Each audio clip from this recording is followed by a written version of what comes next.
অবশেষে বিশ্ব ফুটবলের নিয়ন্ত্রক সংস্থা ফিফা থেকে বাংলাদেশ ফুটবলের জন্য এলো দারুণ এক সুসংবাদ। বাংলাদেশের জার্সিতে খেলার ছাড়পত্র মিলেছে হামজা চৌধুরীর।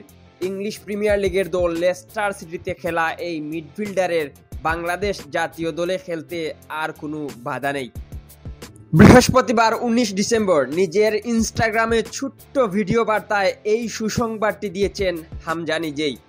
এর কয়েক মিনিট পরে বাংলাদেশ ফুটবল ফেডারেশনও তাকে খেলানোর ব্যাপারে ফিফার ছাড়পত্র পাওয়ার বিষয়টি নিশ্চিত করেছে। একই সময়ে লেস্টার সিটি তাদের ফেসবুক অ্যাকাউন্টে লাল সবুজের পতাকা হাতে হামজা চৌধুরীর ছবি পোস্ট করে লিখেছে, আজ হামজা চৌধুরী তার জাতীয় দলের প্রতিনিধিত্বের অধিকার পরিবর্তন করে বাংলাদেশের হয়ে খেলার সিদ্ধান্ত নিয়েছেন।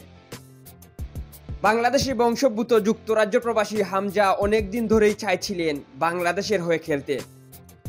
বাফুফেও তাকে পেতে দীর্ঘদিন ধরে কাজ করছিল, তবে ইংল্যান্ড যুবদলের হয়ে ম্যাচ খেলার কারণে ফিফার ফুটবল ট্রাইব্যুনালের প্লেয়ার স্ট্যাটাস চেম্বার বাংলাদেশের হয়ে খেলার ব্যাপারে অনাপত্তি জানাতে সময় নেয়।